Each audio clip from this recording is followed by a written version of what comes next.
Hey guys, Misha Mavros here, and today I wanted to do, for Borderline Personality Disorder Awareness Month, I wanted to do another request.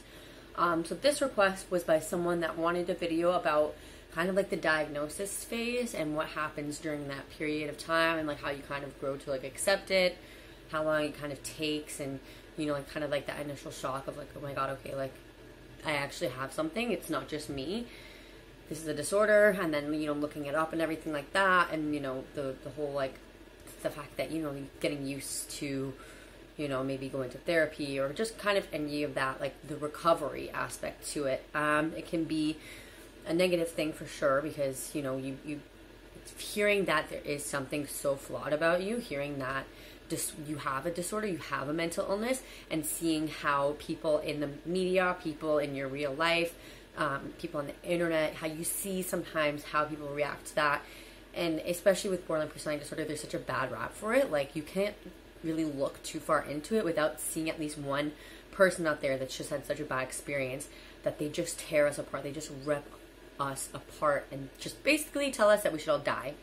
So, I mean, that is definitely a negative. And once you run into that, it's like, oh my god, like there's no helping me.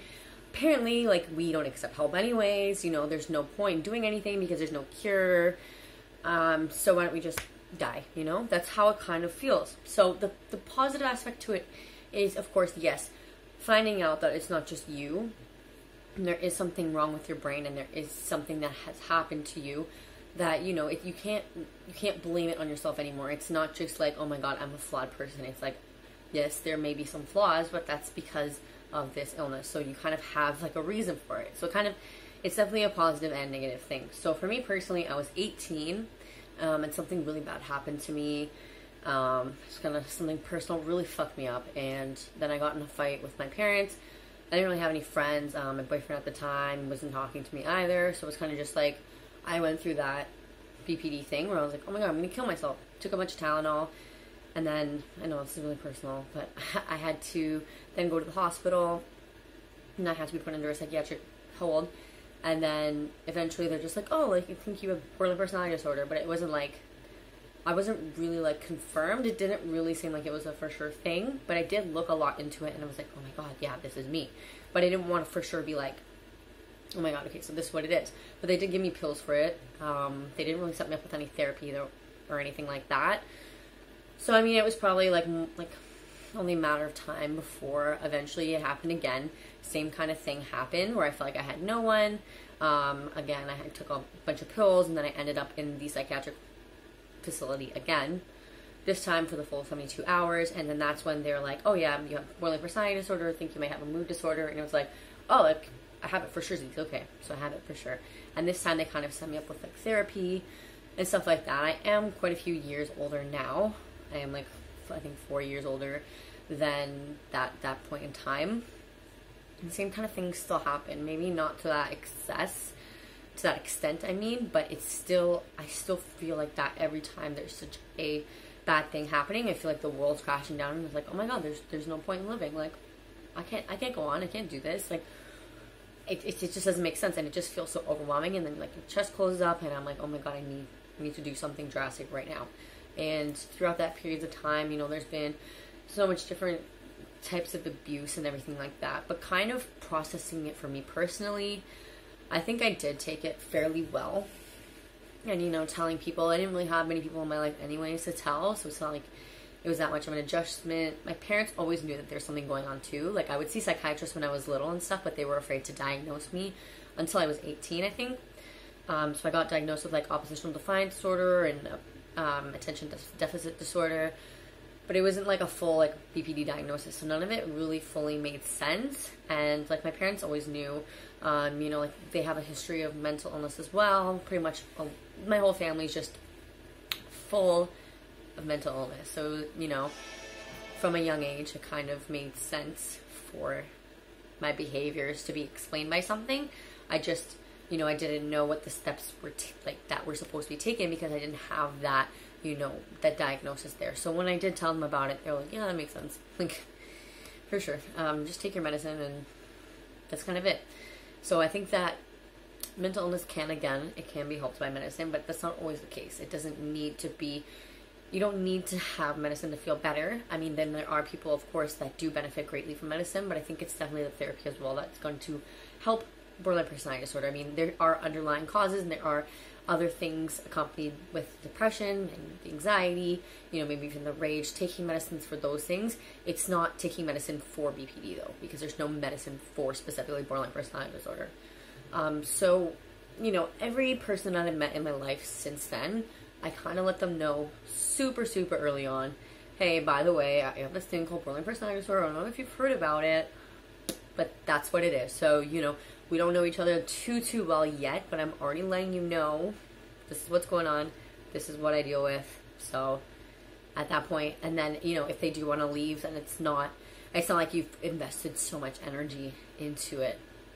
But I did also take a lot of psych courses growing up in high school. I've always found it interesting. So it's kind of, you know, it all kind of made sense to me very quickly, but I can understand completely why it would be so scary. And especially when you don't have someone in your family that has mental illness, you know, taking medicine for mental health is sometimes frowned upon. You know, going to therapists and you know, maybe even putting yourself in a psychiatric hold, that can all be, you know, something that you'll be alienated for. And it's really unfortunate, you know, because we should be able to have like such an open conversation.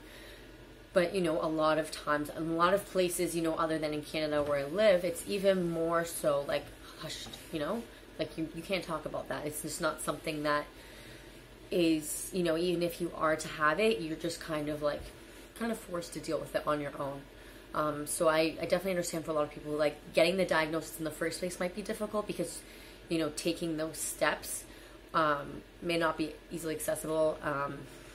Unfortunately, a lot of people, like, I would say most of us, do have to wait until there's some sort of attempt on our life to be like, we have to be like, oh my god, I'm gonna hurt myself, or I'm afraid I'm gonna die, before they really like sit us down and like give us a diagnosis. I feel like that's not everywhere. It's just kind of in my experience. And like now with my channel, I've started to meet more people with borderline personality disorder, and even people in my own life are like, oh my god, like I have BPD, and it's like, whoa, really? Like, shit, cool.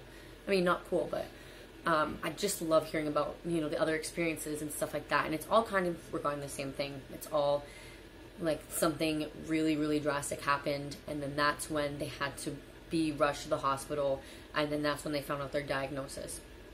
So unfortunately, like, that's probably the same the case for a lot of you guys. Maybe it's not, but you know, if you are able to go into your doctor and not have to wait until that point, that's obviously going to be beneficial, so you don't have to, you know, ever have to go through that hospital, that needing to be in the psychiatric hold. Like, you know, skipping that step altogether is probably for the best. But yeah, so, you know, if you don't know anyone in your real life has mental illness or anything like that, you may wonder, like, what is borderline personality disorder? I've never heard about it. Or you may have heard about it in like one setting, or like from a movie. Like if you've heard of Girl Interrupted, like you're like, oh my god, is that what it is? It's not necessarily the case. And even hearing it from one experience, or, you know, reading up on it, sometimes it's not even, may not feel as truthful, and may not give you the answers that you're looking for. So it does, of course, take a long time, and the diagnosis is again scary, but I think in the end it is a positive one. You know, if you're not, you know, pushed to your edge, if you're not pushed to your limit with it, if the people around you are accepting, you know, if you are able to go and get therapy, like therapy is offered to you with free of charge. DBT again is probably the more well-known one for treating BPD. Then that will obviously lead us towards recovery, and it will lead us like a step in the right direction. So it's a little bit about my experience with being diagnosed with BPD, kind of what happened, what led me there, kind of what's happened since, and also, you know, like the positives and the negatives of getting a diagnosis. But again, I'm not a doctor, so, you know, maybe like seeing a doctor never hurts, you know, telling them that, you know, maybe you don't have borderline personality disorder. You know, diagnosing yourself can also be tricky, because then that's when you tend to self-medicate, and what works for someone is not going to work for you. Or it can. It's just everyone is so different, right? So, yeah, I hope you guys enjoyed this video. It's a little bit personal, just kind of my thoughts on everything. But I definitely urge everyone out there to go and seek help if they're feeling like they need to, if they're feeling like they're alone, if they're feeling like, you know, something is could possibly happen, you know, reaching out and saying that you need help is not cowardly at all in any way, shape, or form. It is a beautiful thing to want to better yourself. So I hope you guys enjoyed it, and thank you so much. Bye. Take care.